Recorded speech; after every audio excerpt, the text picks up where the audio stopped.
Lifting family, welcome back. So we have a review, and this is my first drone, so pretty excited. I went more on the bottom of the line in terms of cost. I'm more of a thrifty person, and this is something where I'm just trying to kind of get used to flying a drone, used to the drone itself. So I did a bunch of looking around as far as reviews online and just trying to see where I could find something that was more of an intro drone but still had a lot of cool features for it, and that's where I found the JJRC Epic here. And that's something that it has a 2K camera, it has the follow me, the flying is somewhere around the 40-minute mark in total, and that way when you're going through the charging time, which is slated as about 3 hours per battery, that's something that you can still have a lot of fun with this drone. So it has a really cool look to it overall, and now it is not something that actually does fold. Some of them are foldable. But as far as the camera, you can actually adjust the camera on the controller here, which is a nice feature. And it does feature the 2K, which is a step above 1080p. I didn't go with 4K just because I didn't really see a lot of the difference between the drones that were between $150 to $200 with the camera and the 4K. It just wasn't really showing up like it should. So that's something that I just figured that I would focus on something that was 1080p or above as far as the camera quality, and then something that could actually adjust the camera on the controller while it was in the air, rather than having the issues of trying to adjust this to the proper point that I want it when I don't really have a lot of drone experience. So I like that there's extra propellers, because that's something where it sounds like people are having some crashing issues. It's a little kit here that allows you to replace the blades, and there is a certain level of the way that you actually are able to replace these, so you got to make sure you do that properly. It does come with a cool little quick start guide, because there is going to be a level of calibration as far as getting this one trimmed to make sure that it flies properly, and then picking up the right satellites, which is something I actually learned a little bit about before actually picking up this drone. So going to get this on the charger now, so we've got the ability to get this one going sooner than later. So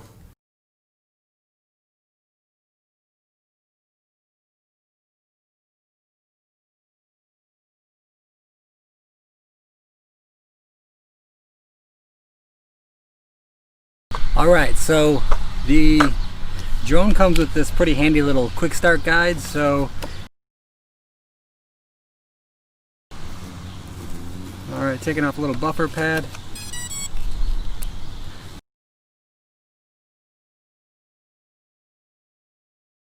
Alright, that's locked in, and you heard it kind of make noise. Whoa.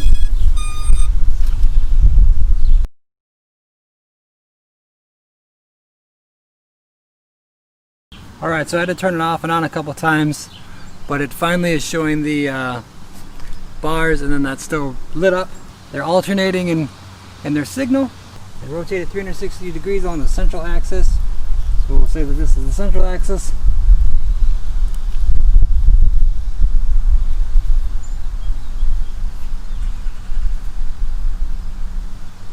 Alright, so they're supposed to be flashing green, which now they are green.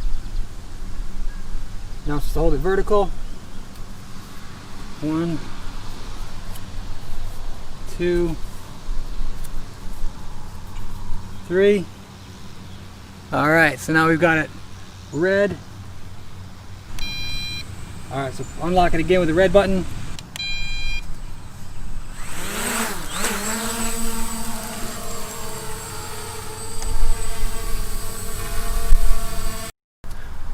Alright, so we're going to try a couple of the different modes. So it says that on flight mode, you press the little up and down arrow button, and the drone will automatically take off and hover at 1.5 meters altitude.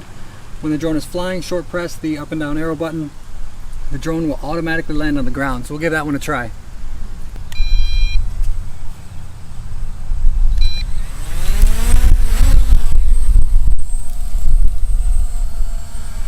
It's kind of in a takeoff mode, so we'll bring it back over.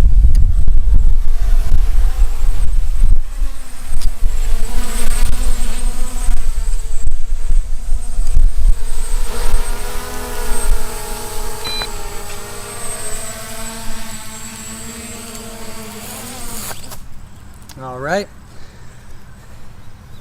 not the safest of landings. Alright, so flight mode, gesture mode. Slide the button to position A. The drone is in gesture mode. The GPS is not used for positioning, and the drone only uses the barometer to maintain altitude. Alright, so that's actually the mode that it's in right now. So we'll switch it to mode B.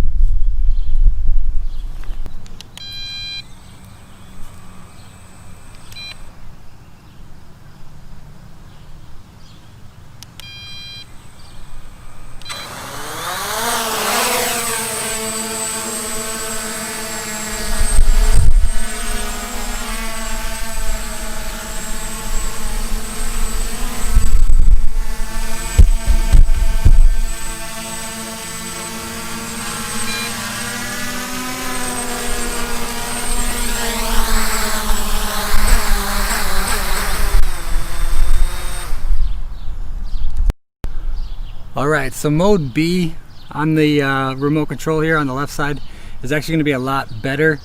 Something with the GPS. Again, this is my first time with a drone. So now let's try some of these other options. Alright, so now we're actually going to be using this back in the GPS mode that I started off with.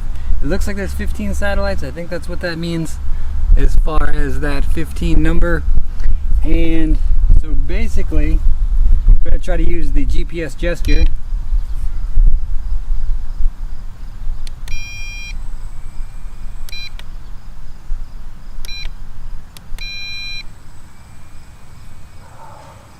So now we'll let it take off and then we'll see if we can bring it back home.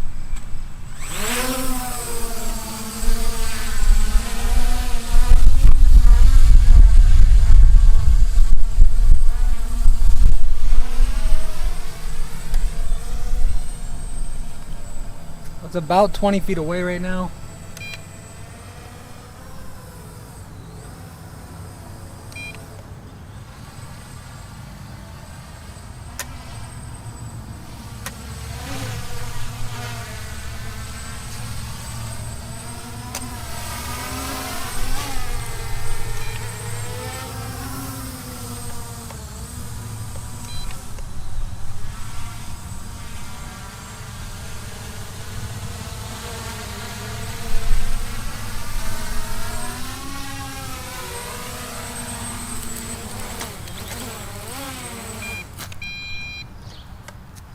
Alright, so GPS mode is terrible, and that's exactly what people were talking about when it comes to this drone just deciding to take off and do its own thing. So I mean, overall, I'd say that the drone is pretty powerful. I think that just my experience, I don't really know what the camera looks like.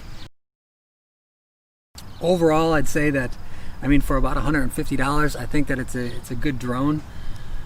Now, as far as the return to home feature, that actually working, that's a little bit nerve-wracking. I think if someone tried that in the wrong circumstances, I mean, you shouldn't be flying a drone in a non-open area, but that can cause some serious issues. So I would say, you know, I would rate this as an overall 3 out of 5 as far as functionality in terms of just the safety aspect. I don't think that someone really wants to lose a drone that they're trying to be cost efficient when they're not having that. So I mean, having an issue like that just kind of puts it middle of the road for me. So I would say that you definitely get what you pay for when it comes to a $150 drone.